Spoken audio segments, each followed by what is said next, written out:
Movie का नाम है भागवत चैप्टर 1। तो कहानी की शुरुआत में हमें उत्तर प्रदेश के रावत नाम के एक गांव है, जहां हम एक औरत को देख पाते हैं जो अपनी बेटी पूनम को लगातार कॉल करने की कोशिश कर रही थी, पर उसका फोन स्विच ऑफ आ रहा था।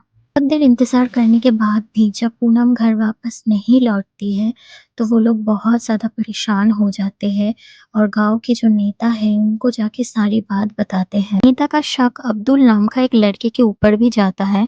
उन लोगों को लग रहा था कि शायद अब्दुल पूनम को भगा के लेके गया है। तो नेता के कुछ गुंडे जाके अब्दुल को पकड़ के भी लाते हैं और उसको बहुत देर पूछताछ करने के बाद भी जब वो कुछ नहीं बताता तो उसको बहुत मारते हैं। अगले दिन सुबह इस घटना को लेकर पूरे शहर में बहुत ज्यादा दंगे फसाद भी होते हैं। फिर हमें भागवत नाम का एक इंस्पेक्टर को दिखाया जाता है कि उसका सीनियर बहुत ज्यादा डांट रहा था, क्योंकि एक केस के दौरान उसने एक लड़के को इतना पीटा कि उसका हाथ पैर टूट गया था। असल में भागवत थोड़ा सा कड़ा मिजाज का भी था। यहाँ हम देख पाते हैं कि भागवत का ट्रांसफर पूनम के गाँव में ही रावतगंज में ही हुई है, जहाँ वो अगले दिन अपनी बीवी और बेटी के साथ पहुंचते हैं। यहाँ भागवत को रास्ते में ही पूनम के बारे में पता चल जाती है, क्योंकि हर न्यूज़ चैनल में सिर्फ उसी के बारे में बात हो रही थी। यहाँ घर पहुंचते ही भागवत को कुछ पुलिस ऑफिसर वेलकम करने आते हैं। तो भागवत उनसे पूनम के बारे में पूछती है, तो वो लोग बताते हैं कि वो 5 अक्टूबर से गायब है और वो साथ में 5,000 रुपये और कुछ गहने लेके शायद किसी लड़के के साथ भाग गई है। भागवत यहाँ पर पूनम का कॉल रिकॉर्ड भी मंगवाता है और कहता है कि अगले दिन सुबह नेता थाने के सामने बहुत सारे लोगों को जमा करके नारेबाजी कर रहा था कि पुलिस अपना काम ठीक से नहीं कर रहा है। फिर जब भागवत थाने पहुंचता है तो वो ये सब देख के बहुत ज्यादा गुस्सा हो जाते हैं और अंदर पूनम के पापा और नेता को बुलाते हैं। यहाँ नेता अंदर आके बहुत ही ज्यादा गुस्से में भागवत को ये कहता है कि हमारी बेटियों को धर्म परिवर्तन के नाम पे भगाया जा रहा है और आप लोग कुछ नहीं कर रहे हो। फिर भागवत भी गुस्से में कहता है कि आपकी बेटी किसी के साथ भाग गई है जिससे वो रात रात भर बातें करती थी। पर यहाँ पूनम के पापा बहुत ही ज्यादा इमोशनल हो जाते हैं और कहते हैं, साहब हमारी बेटी ऐसा नहीं है। तो भागवत भी अपना गुस्सा ठंडा कर लेते हैं और उनको कहते हैं कि आपकी बेटी को हम बहुत जल्दी ढूंढ लेंगे। तो वो पूछते हैं कब तक, आप बस मुझे एक डेट बता दो। तो वो भी कहते हैं कि बस 15 दिन। यहाँ हमें एक लड़के को दिखाया जाता है जिसका नाम है समीर, और एक लड़की को भी दिखाया जाता है जो कि साइकिल से कहीं जा रही थी और वो समीर से टकरा जाती है। तो समीर आके उसको कहता है कि तुम संध्या हो ना, वो राष्ट्रीय विज्ञान वाली। तो लड़की समझ जाती है कि ये फ्लर्ट कर रही है, तो वो भी कहती है हाँ हाँ तुम वही हो ना जो वहाँ पे गंदा खाना बनाते हो। तो समीर भी कहता है कि नहीं नहीं, मैं खाना नहीं बनाती हूँ, मैं एक साइंस की टीचर हूँ। और पूनम कहती है और मुझे साइंस बिल्कुल नहीं पसंद। तो समीर भी कहता है कि कोई नहीं, तो फिर मैं अपना सब्जेक्ट चेंज कर देती हूँ। कुछ दिन तक दोनों का ये सिलसिला चलता रहता है। फिर एक दिन समीर उसे उसका नाम पूछता है, तो वो भी बता देती है कि उसका नाम मीरा है। और फिर समीर उसे गंगा घाट पे बुलाती है मिलने के लिए। कुछ दिन तक ये सिलसिला चलता रहता है ऐसे ही। उसके बाद एक दिन समीर उसे उसका नाम पूछता है और गंगा घाट उसको मिलने बुलाता है। इसके बाद हमें फिर से प्रेजेंट का सीन दिखाया जाता है, जहां भागवत पूनम के पापा को थाने मिलने बुलाता है और उनको ये भी कहता है कि आपको लग रहा था कि आपकी बेटी को किसी मुस्लिम लड़के ने भगा के लेके गए हैं, पर ऐसा नहीं, आपकी बेटी रात रात भर किसी प्रवीण नाम का लड़के से बात करती थी। ये सुन के पूनम का पापा भी थोड़ा सा मायूस हो जाते हैं और वहां से चले जाते हैं। इसके बाद पुलिस वाले प्रवीण को पकड़ने पहुंचते हैं और वो जाके देखते हैं कि प्रवीण दारू पी के बैठा हुआ है। तभी एक बच्चा वहीं पे जो काम करता था वो कहता है कि साहब इसको पकड़ लो, इसने बच्ची भगाया है। प्रवीण भी बाहर से भागने लगता है, पर पुलिस वाले उसको जैसे तैसे पकड़ लेते हैं और उसको पूनम के बारे में पूछने लगते हैं।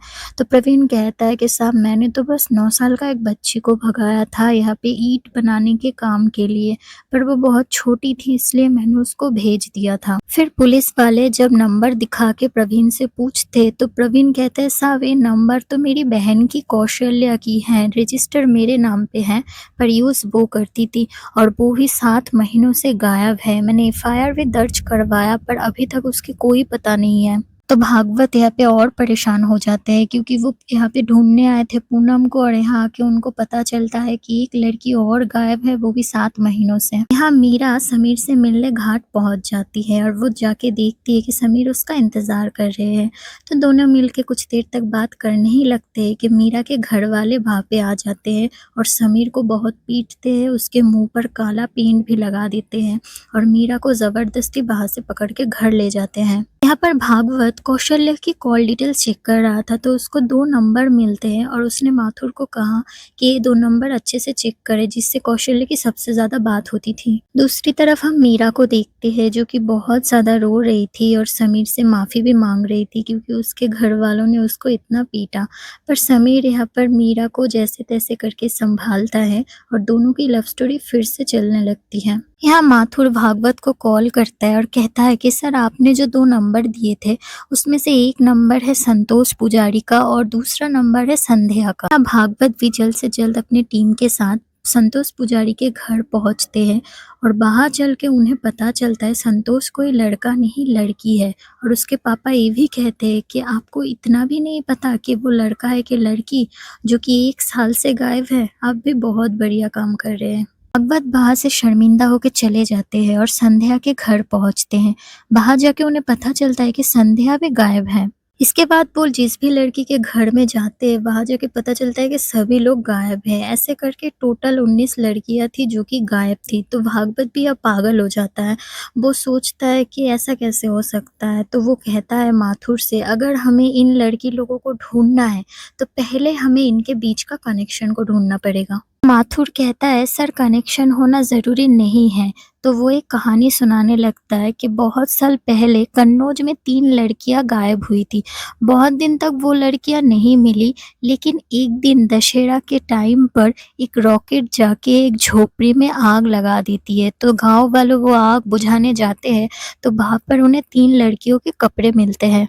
बाद में गाँव वालों को पता चलता है कि वहाँ पे एक लड़का था जो कि नपुंसक था और वो लड़कियों को ऐसे किडनैप करके उसका बलि चढ़ाता था ताकि अपनी नपुंसकता मिटा पाए। कहानी सुन के भागवत बहुत ज़्यादा इमोशनल हो जाता है और कहता है कि 1984 की घटना है, जबकि भागवत बस तब 17 साल का था और उसकी छोटी बहन जो 13 साल की थी वो भी गायब हो गई थी। टोटल 8 लड़कियां गायब थी जिसमें उसकी बहन भी थी जो आज तक नहीं मिली। इसके बाद संध्या के कॉल डिटेल से भागवत को किसी कविता का नंबर मिलता है जिसका उसी एरिया में एक फोटो की शॉप थी। पर कविता को वो लोग नहीं पकड़ पाए थे क्योंकि वो किसी शादी में गई हुई थी। पुलिस वाले वहाँ के रेड लाइट इलाके में भी चेक करते हैं पर उन्हें गायब हुई एक भी लड़की वहाँ पे नहीं मिलती है। पुलिस वाले एक ब्रोकर को बाहर से पकड़ लेते हैं और उसको बहुत पीटने के बाद वो कहता है कि सब यहाँ से सारे लड़कियों को बाहर भेजा जाता है और यहाँ पर जितने भी सारे लड़कियां हैं वो सब बाहर से आए हुए हैं। इसके बात सुन के भागवत बहुत ज़्यादा गुस्से में आ जाता है और उसको बहुत ज़्यादा पीटता है। रात में हम देख पाते हैं कि भागवत अपनी बहन को याद करके बहुत ज़्यादा इमोशनल हो जाते हैं। हमें यहाँ उन दोनों का पास्ट का कुछ बहुत प्यारी यादें भी दिखाया जाती हैं। यहाँ हमें फिर से मीरा और समीर को दिखाया जाता है, जहाँ पर समीर मीरा को शादी के लिए प्रपोज भी करता है तो मीरा भी मान जाती है। समीर कहता है कि मुझे इलाहाबाद में एक नौकरी और घर दोनों मिल गया है। यहाँ कविता भी शादी से वापस आ चुकी थी तो भागवत उसका पीछा करता है और पीछा करते करते उनके घर पहुंच जाता है। कविता उन लोगों को देखकर बहुत ज्यादा घबरा जाती है। कविता से पूछताछ करने के बाद पता चलता है कि वो कोई धंधा नहीं करती है और वो किसी संध्या को भी नहीं जानती है। पर वो यहाँ पे कहती है कि 2 साल पहले वो किसी सूरज जायसवाल से मिला था जो कि काफी अजीब था और उसके दुकान पे भी आता था अजीब अजीब फोटो साफ करवाने। पर यहाँ पर भागवत को कविता की कोई भी बात पर भरोसा नहीं होता है तो कविता उसको अपने फोटो की शॉप पे लेके जाती है और कहती है कि आप मेरे स्टाफ से पूछ लो।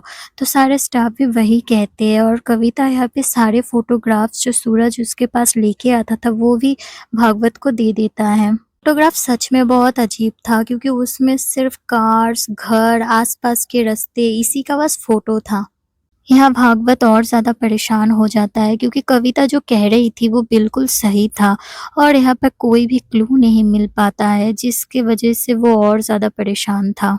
यहाँ हम फिर से मीरा को देखते हैं जो कि बहुत ज़्यादा खुश थी क्योंकि आज उसने बहुत दिन बाद जीन्स पहना था। मीरा के घर में जीन्स पहनना बिल्कुल अलाउड नहीं था और यहाँ समीर ने उसको जीन्स खरीद के दिया तो वो बहुत ही ज़्यादा खुश थी।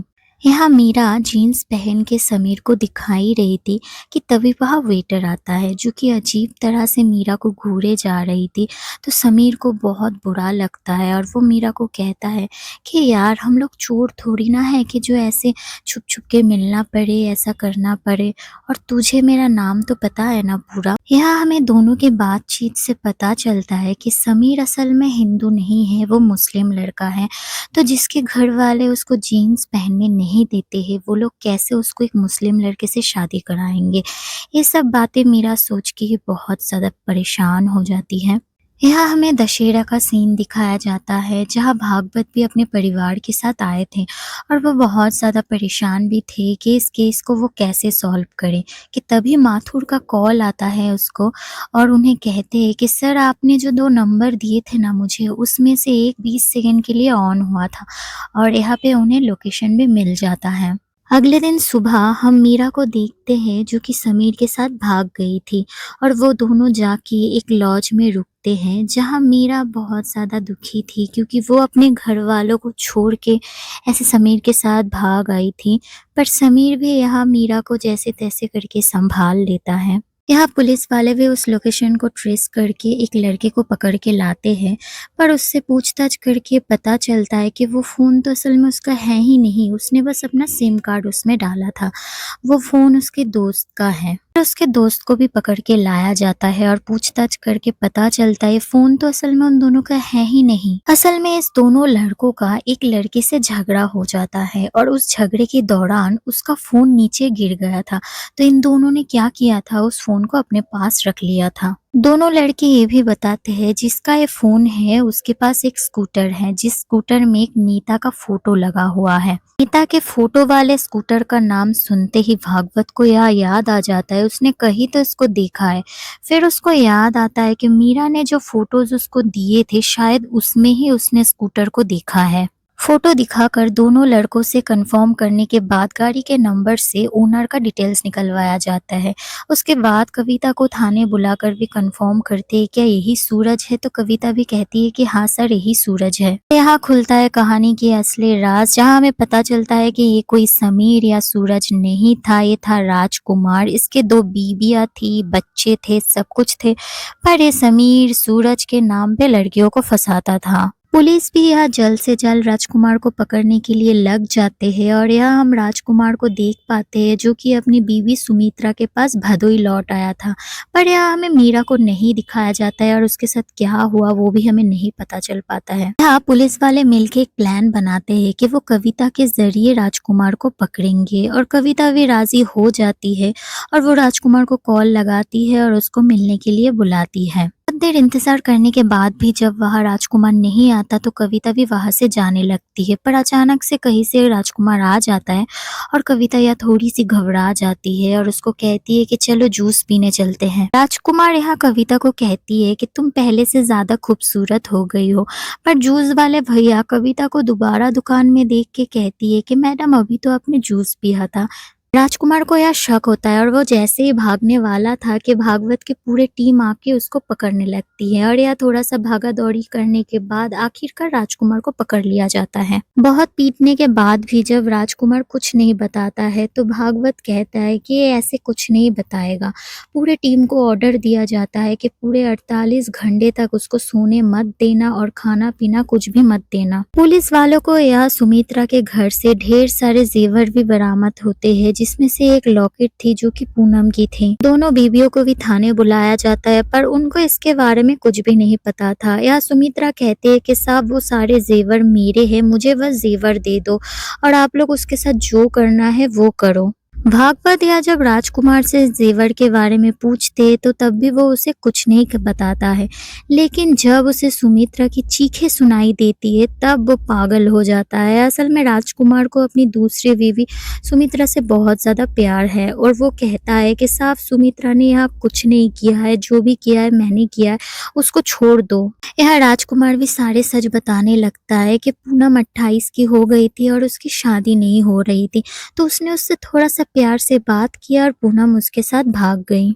भागकर दोनों एक लॉज में रुकते हैं। पूरी रात वहां रुकने के बाद अगले दिन सुबह राजकुमार पूनम से कहती है कि चलो मैं तुम्हें एक बाबा से मिलवाने ले चलती हूँ, पर तुम सारे जेवर यही लॉज पे उतर कर चलो। बस स्टैंड पहुंचते ही राजकुमार पूनम को एक दवाई देता है और पूनम से कहता है कि मैं नहीं चाहती तुम इतनी जल्दी प्रेग्नेंट हो जाओ, तो तुम बाथरूम में जाके ये दवाई ले लो। तो पूनम भी उसकी बात मान लेती है और बाथरूम में जाके दवाई ले लेती है और कुछ देर बाद शायद उसकी मौत हो जाती है, लेकिन बाथरूम की दरवाजा अंदर से बंद होने के कारण उसकी लाश कुछ दिन बाद मिलती है सबको। पूनम के पास से भी ऐसा कुछ नहीं मिला था कि जिससे उसकी पहचान हो पाए, जिसके कारण उसके फैमिली को उसके लाश भी कभी नहीं मिली। सच सुनकर भागवत भी यह पूरी तरह से टूट जाते हैं, क्योंकि पूनम के पापा से उसने वादा किया था कि 15 दिन के अंदर वो पूनम को ढूंढ देंगे, पर वो ऐसा नहीं कर पाए। भागवत यह पूनम के फैमिली से मिलते हैं और पूरी बात बताते हैं।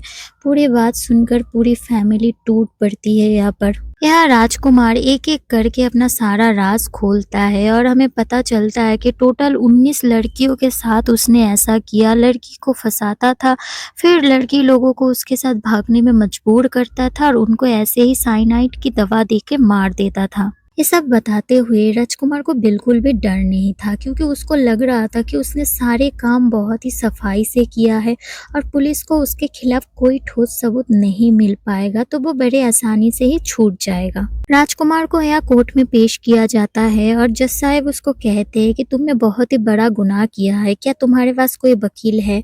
तो राजकुमार कहता है कि जब आपने मुझे गुनहगार मान ही लिया है तो मैं किसी वकील पर भरोसा नहीं कर सकती, मैं अपना केस खुद लड़ना चाहती हूँ। यहाँ राजकुमार को पूरे 1 महीने का टाइम मिलता है अपने आप को साबित करने का और उसको लॉ के किताब भी दिए जाते हैं, जिसको वो अच्छे तरह से स्टडी करने लगता है। राजकुमार इतना ज्यादा शातिर था कि जितने भी सारे गवाही को उसके खिलाफ लाए गए, वो एक के बाद एक सबको झूठा साबित कर दे रहा था। भागवत को भी लगने लगा था कि राजकुमार इतना बड़ा गुनाह करके भी शायद बच जाएगा, तो वो गुस्से में बंदूक लेके जेल में ही चला जाता है कि वो उसको वही मार देगा, पर नहीं मार पाता है। फिर भागवत को अचानक से राजकुमार की कही हुई देवलोक लॉज की याद आ जाती है कि उन्होंने वहां तो ढूंढा ही नहीं, तो सारी रात काम करके सब लोग देवलोक लॉज को ढूंढ लेते हैं और अगले दिन वहां पे जाते हैं और पूछते हैं कि क्या वो दोनों यहाँ पे आए थे, तो वहां का मालिक कंफर्म करता है कि हाँ वो दोनों यहाँ पे आए थे और अगले दिन निकल गए थे। पुलिस स्टेशन जाके भागवत को पता चलता है कि अगले दिन बस स्टॉप पे कोई लड़की की लाश नहीं मिली थी, पर एक लड़की तो मिली थी जो बेहोश थी। ये बात सुन के भागवत एकदम शॉक्ड हो जाता है, क्योंकि अभी तक उनको सारी लड़कियों की लाशें ही मिली थी और ये लड़की बेहोश थी, तो इससे शायद उनको कुछ मदद हो सकता है। बिना देर किए पूरी टीम जल्द से जल्द हॉस्पिटल पहुंचती है और बाहर चल के उन्हें पता चलता है कि उस दिन उस लड़की की देखभाल एक शालू नाम की नर्स ने की थी। शायद उसको उसके बारे में पता है बहुत कुछ। नीलिमा के पास पहुंचते ही हमें पता चलता है शालू असल में कोई और नहीं, ये मीरा थी जो कि जिंदा थी। मीरा उस इंसिडेंट के बाद इतना ज्यादा डर गई थी कि उसने अपना नाम चेंज कर लिया था। अब 1.5 साल हो चुकी है, उसकी शादी हो चुकी है, पर उसके घर वालों को इसके बारे में कुछ नहीं पता। उसकी एक छोटी सी बच्ची भी है। भागवत मीरा के पास पहुंचती है और उसको कोर्ट में गवाही देने के लिए कहती है, पर मीरा यह साफ साफ इनकार कर देती है कि मेरे हस्बैंड को इसके बारे में कुछ नहीं पता और अगर उनको पता चल गया तो मेरी जिंदगी फिर से एक बार बिखर जाएगी। भागवत यहाँ पर मीरा को फोर्स नहीं करता, पर वो 19 लड़कियों की फोटो उसके पास छोड़ के आ जाता है कि इनकी इंसाफ की जिम्मेदारी अब तुम्हारे ऊपर है। मीरा यहाँ उस 19 लड़कियों की फोटो देखकर बहुत ज़्यादा इमोशनल हो जाती है और अपना सारा सच अपने हस्बैंड को बता देती है और यहाँ उसका हस्बैंड उसको कहती है तुम कहीं भी जाओ लेकिन तुम्हारा असली नाम शालू ही रहेगी।